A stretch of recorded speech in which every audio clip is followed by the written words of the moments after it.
Which switch turns on the light? Which food caused the allergy? Every day, people figure out hidden causes from just a handful of clues. My project asks a simple question: can modern AI do the same?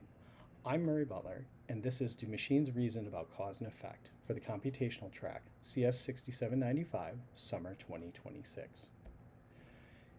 Here's the central question. When an AI judges what caused something, is it something different? I test this with a classic experiment from child psychology, the Blicket detector. A learner watches which blocks make a machine light up, then has to figure out which blocks secretly have the power to turn it on.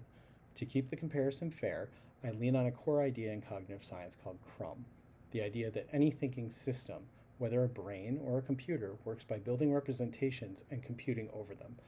That lets me line up the three problem solvers: a child's mind, an exact math model, and the AI on one identical task.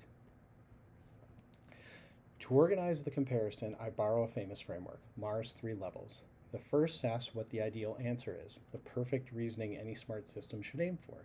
The second asks how a system actually gets there, its strategy. And the third asks what it's physically made of. Brain cells for us, a digital network for the AI. Same problem, three angles: the goal, the method, and the machinery. The design turns these ideas into working code. The model lists every possible explanation, which blocks could be the cause, and tracks how likely each one is as evidences arrive. It can explain away a cause. Once a block clearly works, another becomes less necessary. That's what the screening off and backward blocking cases test. It captures whether causes act alone or in combination, and versus an or rule, plus a dial for how rare causes are assumed to be. Each of the 17 cases is built so one principle drives the answer, so a disagreement points to a principle, not to noise. All of that runs through a 4-stage Python pipeline. First, 17 scenarios spell out what the learner sees and the correct answer. Second, a Bayesian engine works out an exact math answer step by step so the logic is fully transparent.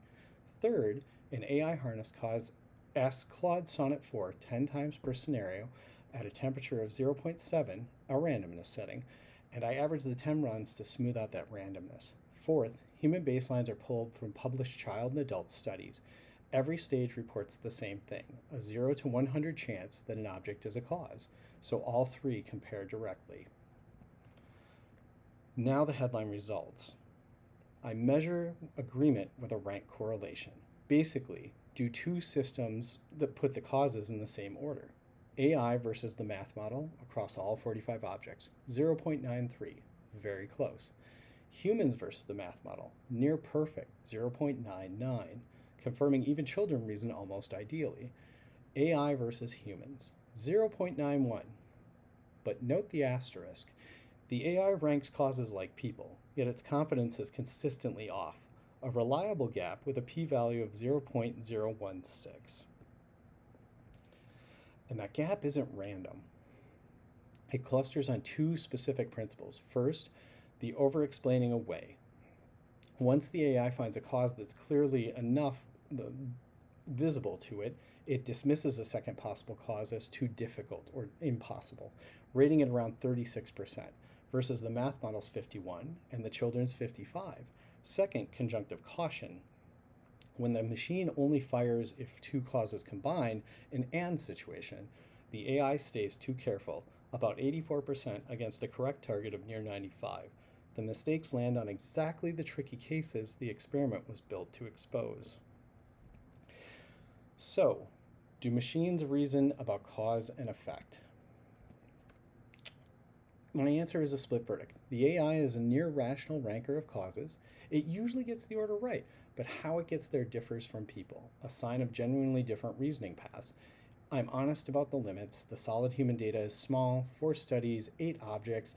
I tested one AI at one setting, Claude 4 at a temperature of 0.7. Further testing at a larger range of temperature against multiple models would be much more revealing. Next steps, again, more models, more human data, and varying that temperature. Thank you very much.